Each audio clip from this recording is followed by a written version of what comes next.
السلام علیکم ورحمۃ اللہ وبرکاتہ۔ جی ناظرین، میں ہوں حافظ حبیب محمد۔ آپ سن رہے ہیں خاکہ نگاری حالات زندگی علماء حدیث پاک و ہند۔ تو آج میں بات کروں گا مولانا محمد قاسم نانوتوی رحمہ اللہ۔ 13ویں صدی ہجری کے ہندوستان کے اعظم رجال میں حضرت مولانا محمد قاسم نانوتوی کو خاص اہمیت حاصل ہے، اور ان کا شمار اپنے دور کے عظیم علماء میں ہوتا ہے۔ مروجہ علوم کے تمام گوشوں پر ان کو عبور حاصل تھا، اور معقول و منقول میں کامل دسترس رکھتے تھے۔ تفسیر، حدیث، فقہ، ادبیات، بیان و معانی، منطق و فلسفہ اور ریاضی وغیرہ ہر فن پر ان کی گہری اور عمیق نظر تھی۔ مولانا ممدوح صوبہ یوپی کے ضلع سہارنپور کے مردم خیز علاقے سے تعلق رکھتے تھے، اور وہاں کے ایک قصبہ نانوتا کے باشندے تھے۔ ان کے والد کا نام شیخ اسد علی اور ان کے دادا کا نام غلام شاہ تھا۔ آپ 1248 کو قصبہ نانوتا میں پیدا ہوئے۔ ان کا تاریخی نام خورشید حسین ہے۔ ان کے والد شیخ اسد علی مولانا مملوک علی نانوتوی کے ہم عمر تھے، اور حصول علم کے لیے ان کے ساتھ دلی بھی گئے تھے، لیکن تعلیم مکمل نہ کر سکے۔ علم سے بیگانہ اس شخص کو اللہ تعالیٰ نے محمد قاسم کی صورت میں ایک ایسے گوہر شب چراغ سے نوازا جس کی ضیاء پاشیوں سے ایک عالم مستفید ہوا۔ اس بلند بخت عالم دین نے حصول علم کا آغاز اپنے قصبہ نانوتا میں کیا، اور وہیں قرآن مجید پڑھا اور وہیں ابتدائی کتابیں پڑھیں۔ اس کے بعد انہیں دیوبند بھیج دیا گیا۔ دیوبند میں اس زمانے میں دو بزرگوں کی شہرت تھی، ایک مولوی مہتاب علی اور دوسرے شیخ نہال احمد۔ مولانا محمد قاسم نے ان دونوں حضرات سے حصول علم کیا۔ مولانا ممدوح کے نانا سہارنپور میں مقیم تھے اور وہاں وکالت کرتے تھے۔ مولانا دیوبند سے اپنے نانا کے پاس سہارنپور چلے گئے۔ وہاں مولوی محمد نواز سے عربی کی بعض ابتدائی کتابیں پڑھیں۔ پھر آپ دلی چلے گئے۔ مولانا احمد علی سہارنپوری اور شاہ عبد الغنی مجددی سے حدیث کی تحصیل کی۔ بعض اساتذہ سے ریاضی کی بھی آپ نے کتابیں پڑھیں۔ مولانا احمد علی سہارنپوری نے دلی میں ایک مکتبہ احمدی قائم کیا۔ مولانا نانوتوی نے طالب علم کے زمانے میں مکتبہ احمدی سے تعلق ملازمت اختیار کر لیا، اور کتب حدیث کی تصحیح کا کام ان کے سپرد تھا۔ غالباً اسی زمانے میں انہوں نے مولانا احمد علی سے سنن ابی داود پڑھی۔ مولانا رشید احمد گنگوہی اس زمانے میں مولانا نانوتوی کے ہم درس تھے۔ فارغ التحصیل ہونے کے بعد مولانا نانوتوی نے دلی میں کچھ عرصہ تدریسی خدمات سر انجام دی۔ مفتی صدر الدین ان کے استاد تھے اور مدرسہ دارالبقاء میں پڑھاتے تھے۔ مولانا نانوتوی کی خدمات بھی انہوں نے اس مدرسے میں مدرس کی حیثیت سے حاصل کر لی تھی، لیکن یہ معلوم نہیں ہو سکا کہ مولانا ممدوح کا تعلق تدریس اس مدرسے سے کتنا عرصہ قائم رہا۔ مولانا نانوتوی نے مکتبہ احمدی میں صحیح بخاری کے آخری 5 پاروں کی تحشیہ نویسی کا کام احسن طریقے سے سر انجام دیا۔ تو اب بات کرتے ہیں 1857 کی جنگ آزادی کی۔ 1857 کی جنگ آزادی 11 مئی کو شروع ہوئی تھی۔ اس سے 3-4 ماہ بعد سہارنپور کے ایک انگریز حاکم نے سہارنپور اور اس کے نواح میں مسلمانوں پر شدید مظالم ڈھائے، جس سے مسلمانوں میں شدید اشتعال پیدا ہو گیا۔ اشتعال کی وجہ سے، اور اس کی وجہ یہ ہوئی کہ تھانہ بون ضلع مظفر نگر کے رئیس قاضی عنایت علی کے بھائی اپنے چند احباب کے ساتھ سہارنپور چلے گئے۔ کسی نے ان کے خلاف حاکم کے کان بھرے، یہ ہاتھی خریدنے آئے ہیں تاکہ انگریزوں کے خلاف جہاد کیا جائے۔ اسی وجہ سے قاضی صاحب اور ان کے ساتھیوں کو پھانسی پر لٹکا دیا گیا۔ اس سے تھانہ بون دیوبند اور دیگر قصبات و دیہات میں انگریزوں کے خلاف انتقام کی آگ بھڑک اٹھی۔ نتیجہ یہ ہوا کہ حاجی امداد اللہ مہاجر مکی اور ان کے رفقا نے تھانہ بون میں ایک مجلس مشاورت منعقد کی۔ اس مجلس میں مولانا محمد احسن نانوتوی بھی شامل تھے، جو 1857 کی جنگ کو جہاد نہیں سمجھتے تھے، لیکن تمام شرکاء کی مشاورت سے آخر فیصلہ جہاد کے حق میں ہوا اور حاجی امداد اللہ کو امیر جہاد مقرر کر دیا گیا، اور ضلع مظفر نگر میں انگریزوں کے خلاف میدان جہاد میں ان لوگوں نے حصہ لیا۔ اس سے کچھ عرصہ بعد حالات نے انگریزوں کے حق میں پلٹا کھایا تو انہوں نے مسلمانوں سے سخت انتقام لیا۔ حاجی امداد اللہ ہجرت کر کے مکہ معظمہ چلے گئے۔ مولانا رشید احمد گنگوہی کو 6 مہینے جیل میں قید کر دیا گیا۔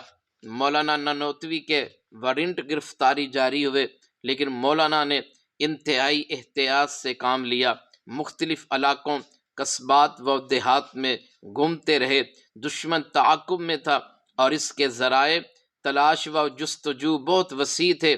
ہر مقام پر دشمن کے مخبر بیٹھے ہوئے تھے۔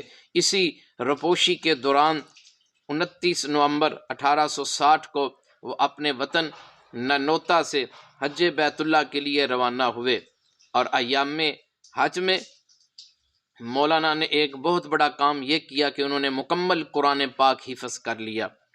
اور حج بیت اللہ سے واپس آنے کے بعد مولانا نانوتوی نے مطبع مجتبائی میرٹھ میں ملازمت اختیار کر لی۔ اس کے بعد آپ کچھ عرصہ مطبع ہاشمی اور مطبع مصطفی میں تصحیحی کتب کا کام کرتے رہے، اور مولانا معاشی جد و جہد سے آپ نے بہرحال اپنے آپ کو بے تعلق نہیں رکھا۔ مذکورہ بالا مطابع سے اس اہم خدمت کی جو ماہانہ آمدنی مولانا نانوتوی کو ہوئی تھی وہ 4-5 روپے تھی۔ موجودہ دور کے حساب سے اس کو آمدنی یا تنخواہ سے تعبیر کرنا آمدنی اور تنخواہ کا مذاق اڑانا ہے، لیکن آج سے کم و بیش 150 سال قبل کے حالات کی روح سے دیکھا جائے تو 4-5 روپے فی الواقع اپنے اندر ایک وزن رکھتے تھے۔ زندگی سادہ تھی، زمانہ بہت سستا تھا، پھر علماء دین کے دلوں میں خلوص کا بے پناہ داعیہ کار فرما تھا، اور وہ تھوڑے کو بہت سمجھنے کے عادی تھے۔ وہ کوئی کام پیسے کے لیے نہیں کرتے تھے، نیکی سمجھ کر کرتے تھے، اور ان کے ذہن و قلب پر ہر آن خشیت الہی اور للہیت کا جذبہ طاری رہتا تھا۔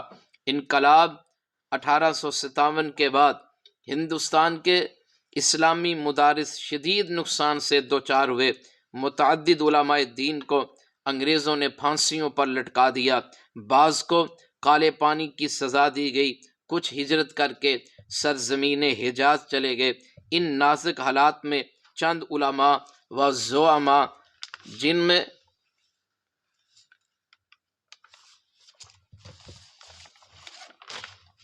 مولانا فضل الرحمن، مولانا ذوالفقار علی، حاجی عابد حسین، مولوی مہتاب علی اور شیخ نہال احمد شامل تھے۔ ضلع سہارنپور کے مشہور مقام دیوبند میں ایک مدرسہ قائم کرنے کا انہوں نے منصوبہ بنایا۔ محرم 1283 30 مئی 1867 کو دیوبند کی چھتا والی مسجد میں انار کے درخت کے نیچے کھلے صحن میں اس مدرسے کا آغاز کیا گیا۔ اس مدرسے کے محتمی یا سرپرست مولانا محمد قاسم نانوتوی کو مقرر کیا گیا۔ اس مدرسے کے سب سے پہلے طالب علم کا نام محمود تھا، جنہوں نے بعد میں شیخ الہند مولانا محمود حسن کے نام سے شہرت پائی، اور اس مدرسے کے پہلے استاد کا نام ملا محمود تھا۔ سب سے پہلے جس شخص نے اس مدرسے کے لیے چندہ جمع کرنے کی غرض سے چادر پھیلائی، اور جس نے سب سے پہلے چندہ دیا اس شخص کا نام حاجی عابد حسین تھا۔ جب طلباء کی تعداد بڑھ گئی اور چھتا والی مسجد میں ان کے لیے قیام و تعلیم کا انتظام ممکن نہ رہا، چنانچہ 1874 کو اسے دیوبند کی جامع مسجد میں منتقل کر دیا گیا، تو طلباء کی کثرت نے اسے بھی اپنی تنگ دامانی کا شکوہ کرنے پر مجبور کر دیا۔ اب آبادی سے باہر زمین کا ایک قطعہ خریدا گیا، یہی وہ قطعہ اراضی ہے جہاں آج یہ درس گاہ قائم ہے، اور جسے برصغیر پاک و ہند کے ایک بہت بڑے دارالعلوم کی حیثیت حاصل ہے۔ مولانا نانوتوی مناظر بھی تھے، ان کا دلی کے بازار میں مشہور پادری تارا چند سے مناظرہ ہوا تھا۔ اس مناظرے میں پادری کو شکست ہوئی تھی اور مولانا کے دلائل کا پادری جواب نہ دے سکا۔ اس کے بعد کوئی عیسائی مناظر مولانا کے سامنے نہ آ سکا، اور مولانا نانوتوی بہت بڑے مہمان نواز تھے، مہمان کی تمام جائز ضرورتوں کا خیال رکھتے۔ ایک ایسا شخص آپ کے ہاں مہمان بن کر آیا جسے بار بار حقے کی طلب ہوتی تھی، تو مولانا کی وجہ سے وہ خاموش رہا، لیکن رات اس کی طبیعت خراب ہو گئی۔ مولانا کو پتہ چلا تو آپ رات اٹھے اور حقہ تلاش کیا، اور جو بھی اس کے لوازمات ہیں اس کو پورا کیا اور مہمان کے سامنے رکھ دیا۔ وہ بڑا ہی شرمندہ ہوا، لیکن آپ نے فرمایا آپ کی طبیعت خراب ہو گئی تھی، اس لیے مجھے یہ سب کچھ کرنا پڑا۔ تو مولانا نانوتوی متعدد کتابوں کے مصنف تھے، اور ان کی تمام تصنیفات ان مسائل سے متعلق ہیں جو ان کے دور میں زیر بحث تھیں۔ آپ کی ایک کتاب تحشیہ صحیح بخاری ہے، یہ صحیح بخاری کے آخری 5 پاروں کا حاشیہ ہے۔ آپ کی ایک کتاب آب حیات ہے، یہ حضور علیہ السلام کی روحانی اور جسمانی حیات مبارکہ کے متعلق ایک علمی اور تحقیقی کتاب ہے۔ آپ کی ایک کتاب مصابیح التراویح ہے، ایک کتاب ہدایت الشیعہ ہے، اور آپ کی ایک کتاب کا نام اسرار قرآنی ہے، اور ایک کتاب کا نام تصفیۃ العقائد ہے۔ یہ سر سید احمد خان اور مولانا نانوتوی کے درمیان عقائد اسلام کے موضوع پر خط و کتابت ہوئی تھی، اس پر ہے۔ مباحثہ شاہ جہاں پور تحفہ لہمیہ، اس میں گوشت خوری کو عقلی اور نقلی اسلوب میں ثابت کیا گیا ہے۔ آپ کے شاگردوں کا حلقہ اگرچہ محدود ہے، لیکن اس میں ہندوستان کے بعد اعظم رجال شامل ہیں، جن میں مولانا محمود حسن، مولانا فخر الحسن گنگوہی اور حکیم منصور علی خان مراد آبادی شامل ہیں۔ 15 اپریل 1880 کو اور 4 جمادی الاولیٰ 1297 کو دیوبند میں مولانا کی روح قفس انصری سے پرواز کر گئی، اور نماز مغرب کے بعد اس خزانہ علم و فضل کو سپرد خاک کر دیا گیا۔ اللہم اغفر لہ ورحمہ وعافہ واعف عنہ، اللہم اغفر لآبائنا ولأمہاتنا ولمشائخنا ولأساتذہ۔